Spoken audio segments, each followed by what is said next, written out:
Very good evening to all of you. Well, इससे पिछले video में हम लोगों ने इलेक्ट्रिकल एनर्जी, इलेक्ट्रिकल पावर पे बेस्ड कुछ एक न्यूमेरिकल किए थे और उसके बाद हम लोगों ने किरचॉफ्स लॉ पढ़ा था।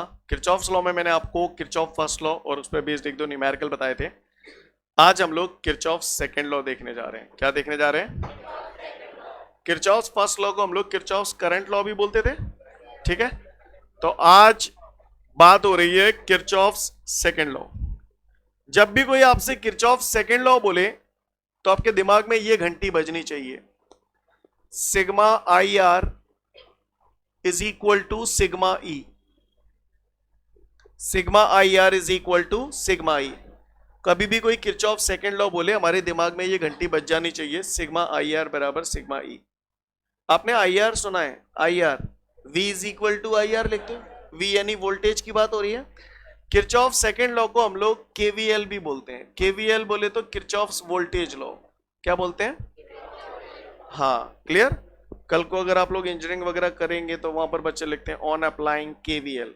ऑन अप्लाइंग केवीएल मतलब on applying Kirchhoff's voltage law या फिर on applying Kirchhoff second law, एक ही बात है। क्लियर? 3 से 4 बार बोलूंगा तब आपके एक बार समझ में आएगा, तो इसलिए ध्यान से सुनिएगा।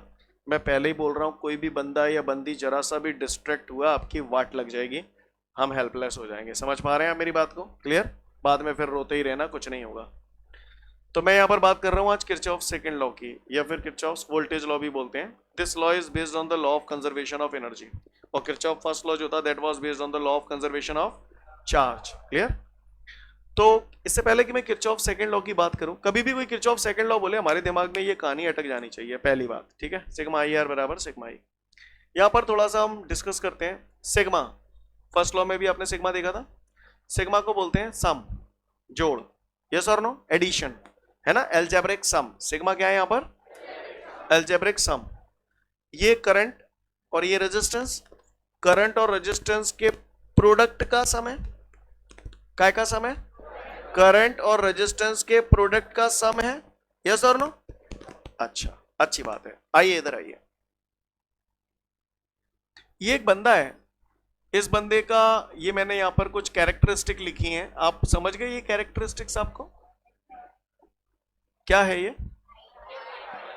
हाँ, इसके ऊपर मैंने ये जो नंबर्स लिखे हैं इससे आपको ये पता चल गया कि बंदा 5 फुट का है और 60 किलो का है, यस और नो। यानी इस बंदे के बारे में 2 लक्षण आपको पता चल गए। इन द सेम वे ये बताओ ये क्या है?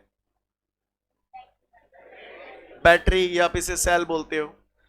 सेल को रिप्रेजेंट करने के 3 तरीके होते हैं और हर सेल के अपनी कुछ क्वालिटीज होती हैं, जिसमें से एक क्वालिटी है, जैसे मैंने हाइट और मास लिखा है वैसे ही मैं यहां पर ईएमएफ और रेजिस्टेंस लिख रहा हूं। हर सेल का अपना एक ईएमएफ होता है। Clear? EMF it's a kind of voltage. EMF होता क्या है इसी चैप्टर में हम 2-4 दिन बाद हमारे सामने बहुत डिटेल में आएगा। The potential difference between the electrodes of the cell when the cell is in open circuit. पर उसके लिए मैं अभी डेप्थ में नहीं जाना चाहता। फिलहाल आप ये समझे कि सेल का ईएमएफ है कैपिटल ई, और हर सेल का अपना एक रेजिस्टेंस होता है जिसे हम लोग इंटरनल रेजिस्टेंस बोलते हैं। क्या बोलते हैं? Internal resistance. और इंटरनल रेजिस्टेंस को हम लोग स्मॉल आर से डिनोट करते हैं। अलग अलग सेलों के ये अलग अलग होते हैं, जैसे अलग अलग इंसानों के मास अलग अलग, हाइट अलग अलग। इन द सेम वे हर सेल का अपना एक ईएमएफ होता है और इंटरनल रेजिस्टेंस होता है। कुछ लोग सेल को डिनोट ऐसे कर देते हैं, सेल ऊपर ही ईएमएफ लिख दिया, कॉमा लगा के उसका इंटरनल रेजिस्टेंस लिख दिया। कुछ लोग इसे ऐसे भी बनाते हैं, सेल बना दिया, बगल से एक छोटा सा रेजिस्टेंस बना दिया, ईएमएफ हो गया ई, इंटरनल रेजिस्टेंस हो गया आर। इसका मतलब आप ये बिल्कुल भी ना समझें ये 2 अलग अलग चीज हैं, ये दोनों एक ही चीज की बात हो रही है, राइट। ऐसे भी बना सकते हो, ऐसे भी बना सकते हो, ऐसे भी बना सकते हो जो मैं बता रहा हूं।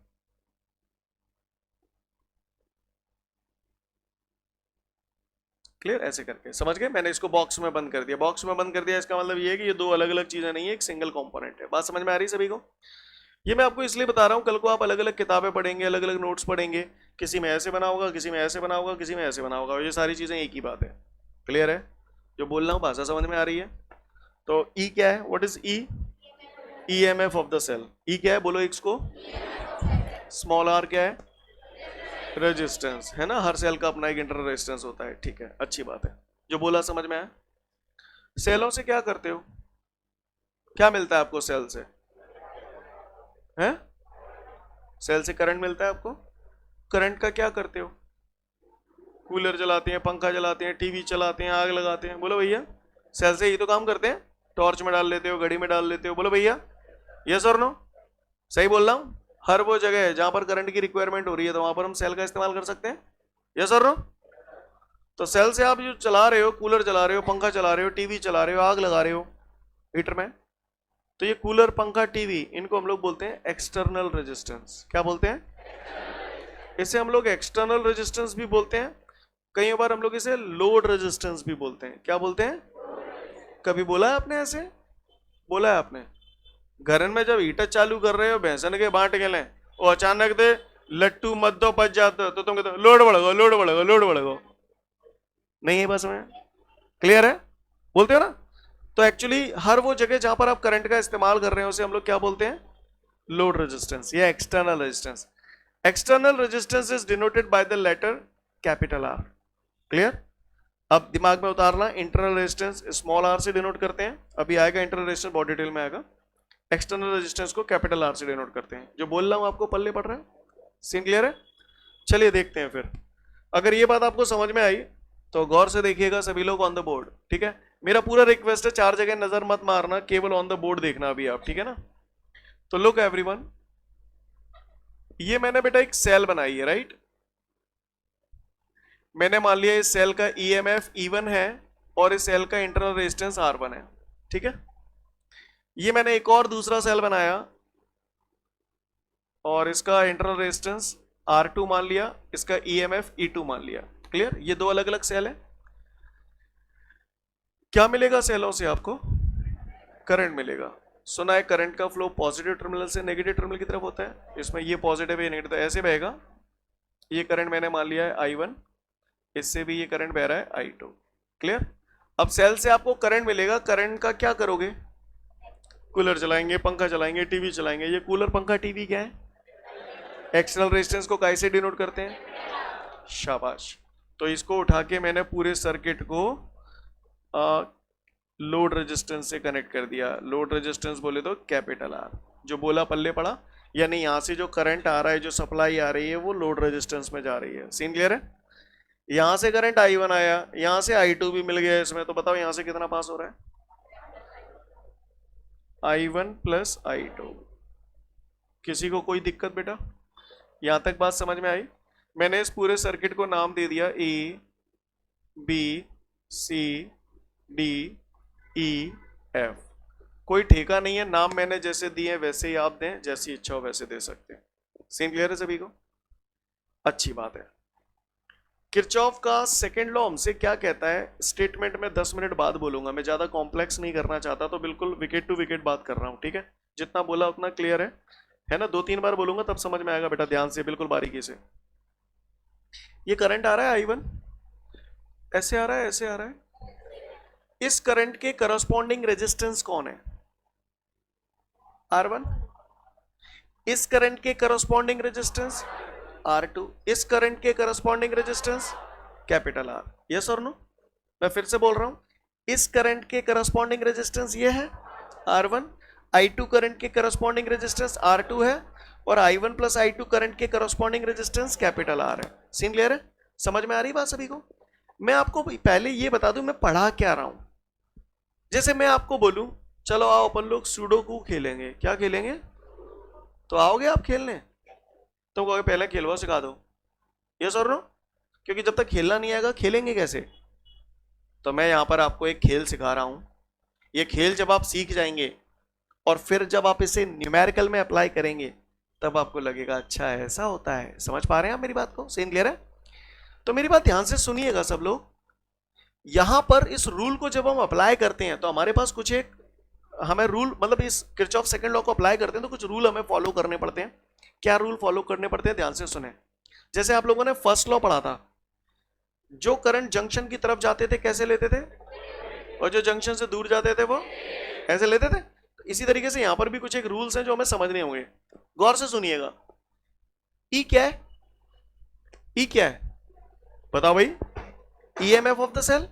ई क्या है?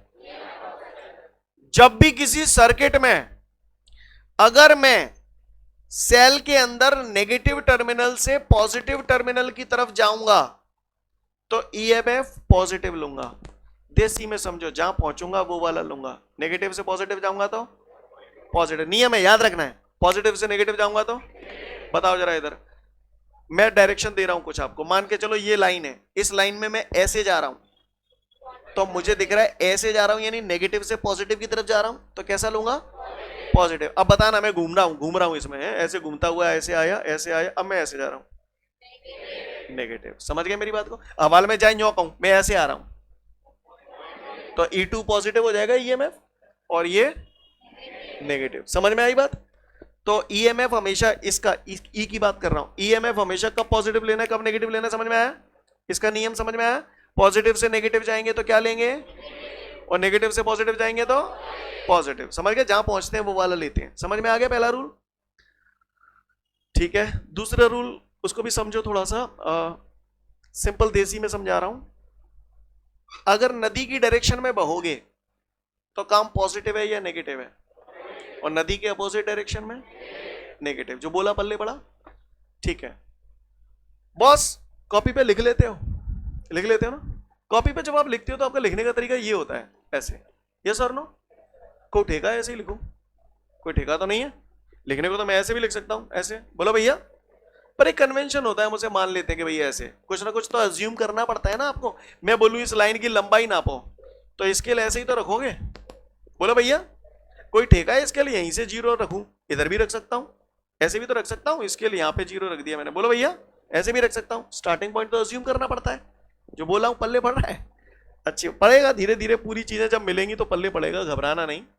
डर के आगे हाँ वाल जिता हूं तुम्हें।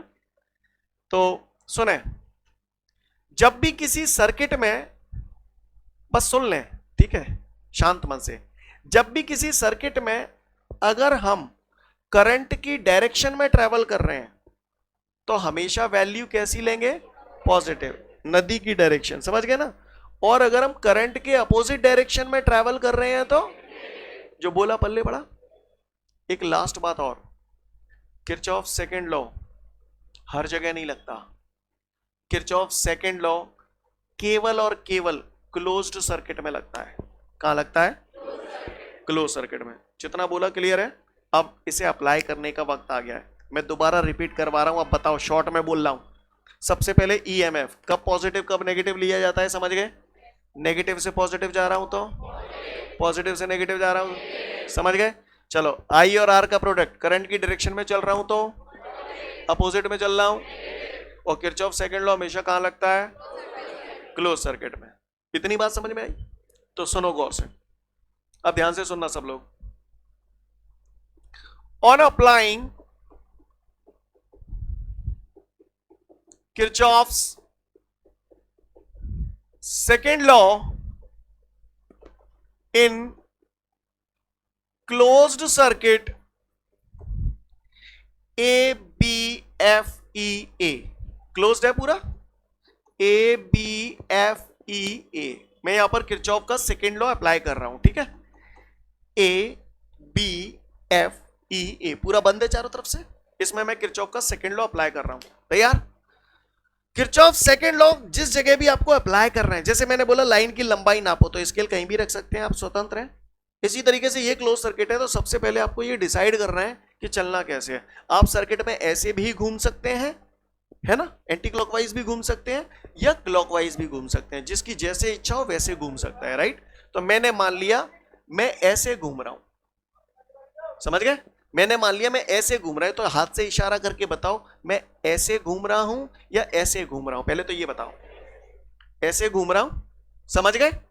तो बस जय नदी है, जय पूरा खेल कर, ये नदी है गई, बस समझ गए मेरी बात को? आ जाओ, ऐसे घूम रहा हूं तो समझते पहले तो मैं जाए सुलटा रहा हूं, इक्वल के बाद वाला हिस्सा ईएमएफ, ठीक है? नदी न्यो बह रही है, मतलब न्यो बह रही है नदी, बताओ भैया, E1 पॉजिटिव। चलो नदी बह के आ रही है, समझ गए? हो गया? और कोई ई है इसमें? सारे ई हो गए, खत्म कहानी। समझ में आया कब पॉजिटिव कब नेगेटिव? आ जाओ इधर, आ जाओ इधर, आओ इस पे। अब मुझे आई और आर का प्रोडक्ट ले रहे हैं। चलो, आई कितना है? इसके करस्पॉन्डिंग रेजिस्टेंस क्या है? तो I1 R1, बोलो भैया। अच्छा, नदी कैसे बह रही है? ऐसे, और ये करंट भी नदी की डायरेक्शन में बह रहा है या अपोजिट में? कैसा लू? इसीलिए मैंने I1 R1 पॉजिटिव लिया है, राइट। अब नदी बह रही है, डिंग डिंग डिंग डिंग डिंग डिंग। अब जी बार I2 अपोजिट में आ रहा है, इसके करस्पॉन्डिंग रेजिस्टेंस कौन है? क्या लिखूं? I2 प्लस का लू माइनस का लू? माइनस का। समझ में आई बात? I1 R1 भी हो गया, I2 R2, और कुछ बचा? समझ गए कहानी? Equation number first. इक्वेशन बनाना समझ में आई? बस इक्वेशन बनाना, किरचॉफ सेकंड लॉ से कुछ नहीं करते, केवल इक्वेशन बनाते हैं बस, उसके बाद तो काम अपना इजी हो जाता है। इक्वेशन बनाना समझ में आई? बना लोगे आप? चलो फिर से बनाएं। On applying Kirchhoff's second law in close circuit, EFDCE, EFDCE समझ जाओगे ना? चलो अप्लाई करो, अब मैं नहीं करूं। अब सुनो, हाँ एक बात और, इसमें अगर एंटी क्लॉकवाइज चल रहे हो तो दूसरे में भी एंटी क्लॉकवाइज ही चलोगे, या इसमें क्लॉकवाइज चल रहे हो तो इसमें भी क्लॉकवाइज ही चलोगे, दोनों में से। ऐसा नहीं हो कि जहां मैं एंटी क्लॉकवाइज जहां मैं क्लॉकवाइज चलूं, समझ गए? अब इसमें मैं एंटी क्लॉकवाइज चलाऊं तो इसमें ऐसे ही चलूंगा। चलो बताओ पहले ES उल्टाऊं, बताओ क्या लिखूं? नदी ऐसे बह रही है, नहीं ऐसे बह रही है? बोलो E2 कैसा लूं? समझ गए? और कोई E है क्या इसमें? काम खत्म E का। चलो सिग्मा IR पे आ जाओ। पहले यूं बह रहा हूं, बताओ I को क्या लिखूं? I2 R2, प्लस का लू माइनस का लू? समझ गए क्यों लू प्लस का? चलो आ जाओ, आगे आ जाओ। तो नदी ऐसे बह रही है तो ऐसे डिंग, हाँ भैया, प्लस का या माइनस का? माइनस का। क्लियर है सबको कि प्लस का? कि प्लस का? कि प्लस का है? ओ हेलो, करंट की डायरेक्शन में चल रहे हैं, जबरदस्ती मत करो यार। करंट की डायरेक्शन में चल रहे हैं तो पॉजिटिव, करंट के अपोजिट डायरेक्शन में चल रहे हैं तो आप ही वो बताओ ना। आप दोबारा देखो, फर्स्ट वाले को दोबारा देखो, ऐसे आया। आप तो नदी पे, इस पे फोकस करो, नदी पे। नदी ऐसे जा रही है तो ये करंट भी उसी डायरेक्शन में जा रहा है तो पॉजिटिव, अपोजिट में जाओ तो नेगेटिव। अब नदी नो बह रही है तो ये करंट उसी डायरेक्शन में जा रहा है तो I1 R1 पॉजिटिव लिया था। जे आगे नदी आ रही है, नदी आ रही है। अब जब अपोजिट में जा रहा हो, नदी न्यू आ रही हो, जे न्यू जा रहा है तो अपोजिट होगा ना, तो कैसा लू? माइनस का, इसलिए मैंने माइनस का I2 R2 लिया। समझ में आई बात? अब इस पे आ जाओ। अब मैं इस सर्किट की बात कर रहा हूं, नदी ऐसे बह रही है, ये दिख रहा है ना आपको, ऐसे बह रही है नदी। अब ये नदी ऐसे बह रही है तो ये करंट नदी की डायरेक्शन में ही तो बह रहा है, तो कैसा लू? तो इसलिए मैंने I2 R2 पॉजिटिव लिया है। अब मैं ऐसे बह के आ रहा हूं। अब आप बताओ, ये करंट उसी डायरेक्शन में जा रहा है या अपोजिट में जा रहा है? उसी डायरेक्शन में जा रहा है तो पॉजिटिव लू या नेगेटिव लू? कि नेगेटिव? कि नेगेटिव? हवा तो तुम नेगेटिव बोल लेते सुर में, मिले सुर मेरा तुम्हारा है। तो प्लस I की जगह क्या लिखूं? I1 प्लस R की जगह क्या लिखूं? Capital R। समझ गए? Equation number 2। ऐसे इक्वेशंस बना लोगे, और ऐसे इक्वेशन अगर आपने बना लिए तो with the help of equation 1 and 2 we can calculate the value of unknown quantities. नहीं यही बात है। अभी जब न्यूमेरिकल कराऊंगा ना तो आप कांच की तरह साफ हो जाएगा आपके दिमाग में, ठीक है? पहले सुनो, 10वां पास किया है? बाप की उम्र बेटे की उम्र की 1/4 या फलाना ढिमका ऐसे देते थे, और जब ऐसा देते थे तो आप कहते थे माना पिताजी की उम्र X है, बेटे की उम्र Y है। सवाल पढ़ के शानदार सी इक्वेशन बना देते थे, और एक बात बताइए, इक्वेशन बनाने के बाद सॉल्व करके X और Y की वैल्यू नहीं निकाल सकते? यानी वहां पर मेन चीज क्या थी? Equation banana. In the same वे जो टिपिकल सर्किट्स होते हैं तो किरचॉफ सेकंड लॉ की हेल्प से हम लोग इक्वेशंस बना लेते हैं, और जब इक्वेशन बन जाती हैं तो इन्हीं इक्वेशंस को सॉल्व करके हम लोग अननोन क्वांटिटीज की वैल्यू निकाल लेते हैं। कैसे निकालते हैं वो मैं भी सिखाऊंगा एक न्यूमेरिकल से, राइट? तो उससे आपको बिल्कुल कांच की तरह साफ हो जाएगा सब कुछ। नियम समझ में आ गया? सेल में नेगेटिव टर्मिनल से पॉजिटिव टर्मिनल की तरफ जा रहा हूं तो ईएमएफ कैसा लूंगा? और पॉजिटिव टर्मिनल से नेगेटिव टर्मिनल की तरफ जा रहा हूं तो EMF. If we are moving in the direction of current, then the product of current and resistance is taken.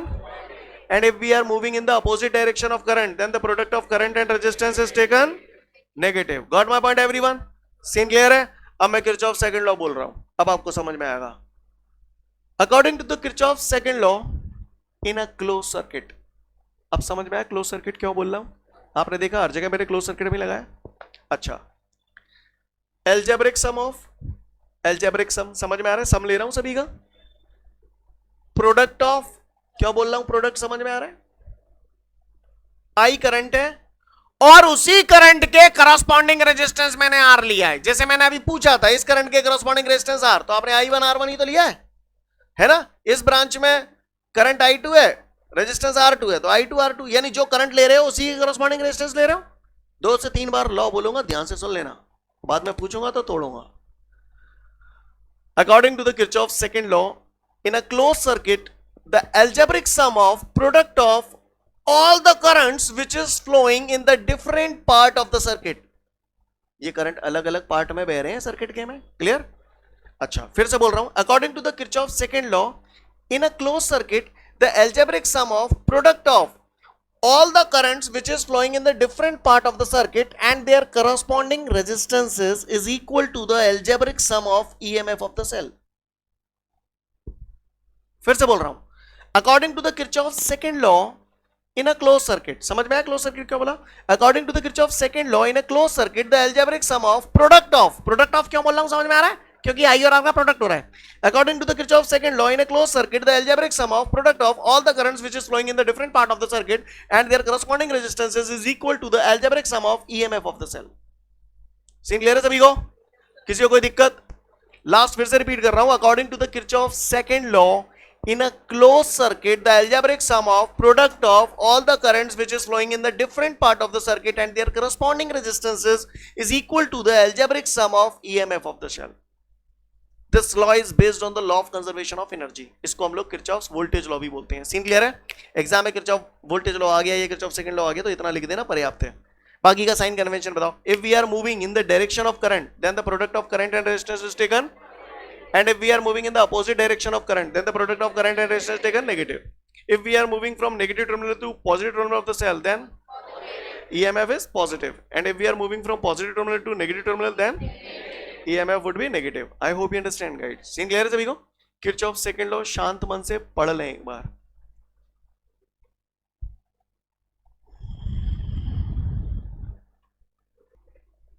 तो उम्मीद करता हूं किरचॉफ सेकंड लॉ सभी लोगों को क्लियर हो गया, राइट? अच्छे से पढ़ लिया। अब एक न्यूमेरिकल हम लोग कर रहे हैं, उस न्यूमेरिकल के आधार पर आपको चीजें बिल्कुल स्पष्ट हो जाएंगी। क्लियर? रूल लगाना समझ में आ गया आपको? एक बार फिर से बता दो, सेल में नेगेटिव से पॉजिटिव जा रहा हूं तो ईएमएफ पॉजिटिव, क्लियर? पॉजिटिव से नेगेटिव जाऊंगा तो ईएमएफ, करंट की डायरेक्शन में चल रहा हूं तो अपोजिट में चल रहा हूं तो, सब क्लियर है? और सबसे पहले कोई भी सर्किट सॉल्व करने से पहले हमें डायरेक्शन अज्यूम करनी पड़ती है कि हमें चलना कैसे, क्लॉकवाइज या एंटी क्लॉकवाइज, राइट और रॉन्ग? चलिए, तो इस पे बेस हम लोग अगला न्यूमेरिकल देखते हैं। इसके बाद हमारे को एक न्यूमेरिकल दिया हुआ है, ये वाला, ठीक है? दिख रहा है सभी को? न्यूमेरिकल मिल गया कि नहीं? पहले देखो अपने नोट्सों में, मिल गया सभी को? अब सब लोग ऑन द बोर्ड, ये सॉल्यूशन मैं करवा रहा हूं, गौर से देखिएगा प्लीज, कोई भी नोट नहीं करेगा, समझ लो, इसी से आपको किरचॉफ सेकंड लॉ दिमाग में सही बैठेगा। तैयार है? सबसे पहले मैंने सर्किट को नाम दे दिया A B C D E F, कुछ भी नाम देख सकते हैं जो आपकी इच्छा हो, ठीक है? तो अप्लाई कर रहा हूं मैं। ऑन अप्लाइंग, प्लीज मेरा रिक्वेस्ट है आप सभी से, केवल बोर्ड पे देखें, बाद में नोट कर लेना, वरना वाट आपकी लगेगी, ठीक है? हमारा कुछ नहीं जाएगा। On applying Kirchhoff second law in closed circuit, in close circuit, मैंने क्लोज सर्किट ले लिया A B C F A, A B C F A, ठीक है बॉस? किरचॉफ सेकंड लॉ मैंने तय किया कि मुझे ऐसे ट्रेवल करना है। बताओ मैं कैसे ट्रेवल कर रहा हूं? ऐसे ट्रेवल कर रहा हूं या ऐसे ट्रेवल कर रहा हूं? ऐसे ट्रेवल कर रहा हूं, दिख गया आपको? इसमें ऐसे कर रहा हूं तो इसमें भी ऐसे ही करूंगा। एक बात और, यहां से कितना करंट आ रहा है? I1, यहां से कितना आ रहा है? कितना पास होगा? आपको समझ में आता है? अच्छी बात है। अगर यहां तक नजारा क्लियर है तो फिर देखते हैं आगे ध्यान से सब लोग, ठीक है? किरचॉफ का सेकंड लॉ अप्लाई कर रहा हूं, मैं ज्यादा पढ़ा लिखा नहीं हूं, मुझे केवल इतना मालूम है, सिग्मा आई आर बराबर सिग्मा आई। करें शुरुआत? सिग्मा का मतलब सम, पहले मुझे आई आर चाहिए, आ जाओ भैया लगाओ इसमें, नदी कैसे बह रही है, ऐसे बह रही है, ठीक है। अब देखो आई कौन था इसमें, आई क्या है, I1, आर कितना है, आर 4 है यहाँ पर, तो क्या लिखूं 4I1 या I1 इंटू 4, बात एक ही है। बोलो भैया समझ में आया आपको, आई आर हो गया ना, आई है I1, आर है 4, गॉट इट। प्लस का लूं माइनस का लूं, क्योंकि नदी ऐसे बह रही है और करंट भी नदी की डायरेक्शन में ही बह रहा है, तो इसलिए पॉजिटिव। आ जाओ, नदी बह के आ रही है, नेगेटिव। क्यों नेगेटिव समझ गए, क्योंकि ये नदी के अपोजिट डायरेक्शन में। तो क्या लिखूं, माइनस, आप बताओ। फिर से आई आर चाहिए, तो आई तो है I2, आर कितना है 6, तो 6I2। और कोई आई आर है क्या इस सर्किट में, देखो ये आई आर भी हो गया, ये आई आर भी हो गया, कुछ बचा नहीं, खत्म कहानी। इज इक्वल टू, अब मुझे EMF चाहिए, मैं नहीं बोलूंगा बॉस, आप बताओ। नदी ऐसे बह रही है, लो नदी आ गई, ये लो बताओ EMF कितना है, 14 वोल्ट, इसका पॉजिटिव या नेगेटिव, पॉजिटिव। चलो आगे बढ़ो, ये नदी बह गया, बताओ है। देखो भाई लोग, वहां पे ना अगर देखा ताकि से करोगे तो कुछ नहीं होगा, नियम लगाओ ना यार, कौन से टर्मिनल से कौन से टर्मिनल पे जा रहे हैं। ये करंट फरंट मत देखो तुम, ये देखो नदी कैसे बह रही है, नदी जो बह के आ रही है, तो कौन से की तरफ जा रहे हो तुम, इसके हिसाब से कोई कैलकुलेशन मत करो, मैं फिर बोल रहा हूं, समझ गए ना मेरी बात को। मैं नदी कैसे बह रही है ये है, तो क्यों पॉजिटिव, समझ में आ रहा है, क्या पॉजिटिव है 10, समझ में आया, कोई दिक्कत, सबको क्लियर है, हाँ। सॉल्व करो आगे, 4I1 minus 6I2 is equal to 24, equation number first बन गई इक्वेशन, क्लियर। चलो दोबारा अप्लाई करो, on applying Kirchhoff second law in close circuit, in close circuit मैंने FCDEF किसी से भी पूछ सकता हूं, अलर्ट मोड में बैठ जाए आप। On applying Kirchhoff second law in close circuit FCDEF, चलो अप्लाई करो, खड़ी हो, yes apply.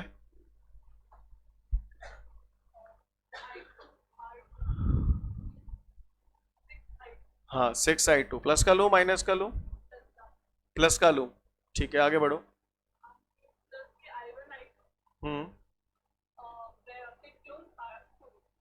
I1 I2 bracket close R, हाँ तो उसको बोलो, है ना, I1 प्लस I2 R, बैठ जाओ। सीन क्लियर है सभी को, यहां तक बात समझ में आई भाई। किरचॉफ सेकंड लॉ अप्लाई कर रहे हैं, क्लोज सर्किट FCDEF ऐसे चल रहे हैं, तो ये आया I है I2, R है 6, तो I2 R2, नदी भी ऐसे बह रही है, करंट भी ऐसे ही जा रहा है, तो इसलिए प्लस का लिया है, ठीक है। I है I2, R है 6, बात समझ में आई। फिर नदी ऐसे बहती हुई आई, तो ये वाला करंट भी तो नदी की डायरेक्शन में ही जा रहा है, बोले भैया यस और नो। तो I हो गया I1 प्लस I2 और R हो गया 2, तो I हो गया I1 प्लस I2 और R हो गया 2, तो R की जगह क्या लिख दूं मैं यहाँ पर 2। बात समझ में आ रही है सभी को, कोई दिक्कत, सबको क्लियर है। IR हो गया, और कोई IR बचा है क्या, सिग्मा IR हो गया बराबर सिग्मा E। चलो बताओ भाई सिग्मा E के बारे में बताओ, क्या लिखूं। नदी देखो ना यार, नदी कैसे बह रही है यार, तुम फालतू बातें करते हो यार। प्लस का 10 या माइनस का 10 है, -10। क्यों -10 समझ में आया, नदी ऐसे बह रही है भैया, तो पॉजिटिव से नेगेटिव की तरफ ही तो आ रहा हूं, तो पॉजिटिव से नेगेटिव आ रहा हूं, तो नेगेटिव पे तो पहुंच रहा हूं, कैसा लूं है, हाँ -10। समझ में आया -10 क्यों लिया, रूल फॉलो करो बस, सिंपल रूल के साथ स्टिक रहो।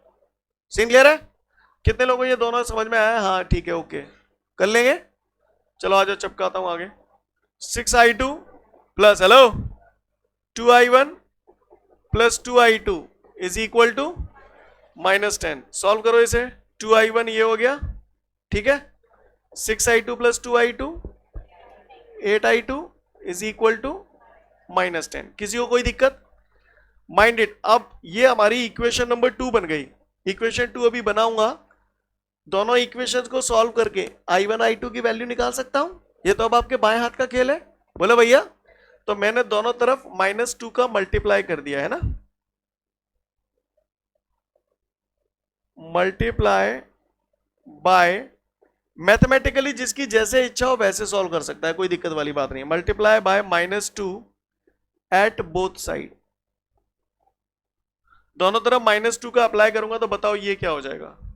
इधर इस पूरे में -2 का मल्टीप्लाई करूंगा तो ये क्या हो जाएगा, -4i1, ये कितना हो जाएगा, -16i2, ये कितना हो जाएगा, प्लस के 20। Equation number 2। कोई मुझे बता सकता है मैंने यह -2 का ही मल्टीप्लाई क्यों किया? जिनके बेसिक्स क्लियर है, इक्वेशन 1 और 2 अगर ऐड कर दूंगा तो ये कट जाएंगे, नहीं है बात समझ में, क्लियर है? तो समझ में आया ना सभी को? तो एडिंग इक्वेशन 1 एंड 2, इक्वेशन 1 और 2 को ऐड कर रहा हूं, तो इक्वेशन 1 ये रही, 2 ये रही, ऐड करूंगा तो 4i1 और माइनस के 4i1, ये तो कहानी खत्म हो जाएगी। -6i2 और माइनस के 16i2, कितना कर दूं, माइनस के 22i2, बोलो भैया, -16 और -6 -22, ये सर रो इक्वल है, तो इक्वल 20 और 24 44, बोलो भैया 44,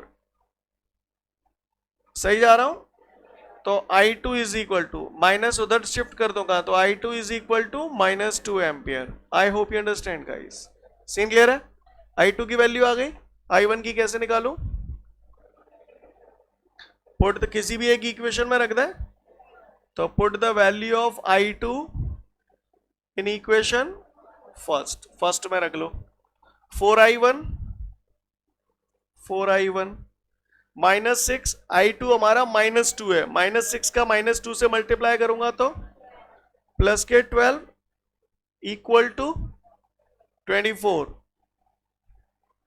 12 उधर लाऊंगा, 24 - 12 जो करने पड़ेंगे, 12 लिख दू डायरेक्ट, 4 3 12, I1 कितना आ गया, 3 ampere, I1 is equal to 3 ampere और I2 is equal to -2 ampere. समझ में आया?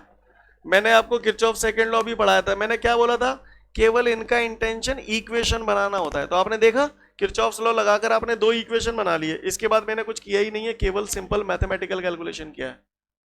नहीं है बात समझ? एक और जरूरी बात, ये सारी चीजें गई तेल लेने। अब मेरे को एक बात बताओ, बताओगे? अपने 11th पढ़ा है, एक बॉल है, ऐसे फेंका मैंने जोर से दीवार पे, है, इसकी वेलोसिटी 5 मीटर पर सेकंड है, टकराने के बाद रिवर्स मारेगी, वेलोसिटी कितनी हो जाएगी, कितनी हो जाएगी, -5 मीटर, मतलब डायरेक्शन पलट जाएगी तो माइनस है या तो गाइस, ऐसा है या तो है। तो सुन ले लल्ला, ज्यादा पढ़े लिखे अतनाने, थोड़ा सा फिगर पे फोकस करो यार। हमको मालूम है बैटरी में, मैं बार बार बोलता हूँ आपको, करंट का फ्लो कहां से कहां की तरफ होता है, पॉजिटिव नेगेटिव। अब क्वेश्चन में मेरे को फिगर ऐसा दिया था, है ना, फिगर ऐसा दिया था और मुझसे I1 I2 की वैल्यू पूछ रहा था। तो जो स्मार्ट बच्चे होते हैं वो देखते पहले, जाहिर सी बात है I1 I2 पूछ रहा तो मैं मालूम है ऑप्शनल में 2 आंसर होंगे, ठीक है, पॉजिटिव है ये नेगेटिव है, तो जहां में तो करंट सही डायरेक्शन में बह रहा है, कहीं ना कहीं वैल्यू आ गई, जहां में कैसे बह रहा है, उल्टा बह रहा है, तो देखो अपने आप आंसर उल्टा आएगा, -2 की एरो जाकर, मतलब समझ में आ गई करंट कैसे बह रहा है, जहां में ऐसे बह रहा है, नहीं है मेरी बात समझ में? नेगेटिव यहाँ डायरेक्शन को इंडिकेट करता है। I hope you understand guys, scene clear है? किसी जगह अगर आप डायरेक्शन ऐसे मान भी लोगे ना तो आंसर अपने आप क्लियर कर देगा उसको। I hope you understand guys, scene clear है? अब मैं उम्मीद करता हूँ आपको किरचॉफ सेकंड लॉ बेहतर समझ में आ गया होगा। सीन क्लियर है? तो फटाफट देख लो, सॉरी देख क्या लो, नोट डाउन कर लो इसको। तो उम्मीद करता हूँ सभी लोग समझ गए हैं, कर पाएंगे इस टाइप की क्वेश्चंस। छोटी सी प्रैक्टिस करना घर पे, पूछो क्या प्रैक्टिस करें। जैसे मैं जहां मैं एंटी क्लॉकवाइज चलाऊं, तुम घर पे क्लॉकवाइज चल के फिर इक्वेशन बनाना अकॉर्डिंगली और सॉल्व करना, सेम कहानी आएगी। सीन क्लियर है? बात समझ में आ रही नहीं आ रही? थोड़ा हट जाऊं, थोड़ा क्यों, पूरा हटूंगा, ठीक है? तो फिर अगले वीडियो में फिर मिलते हैं। जय हिंद।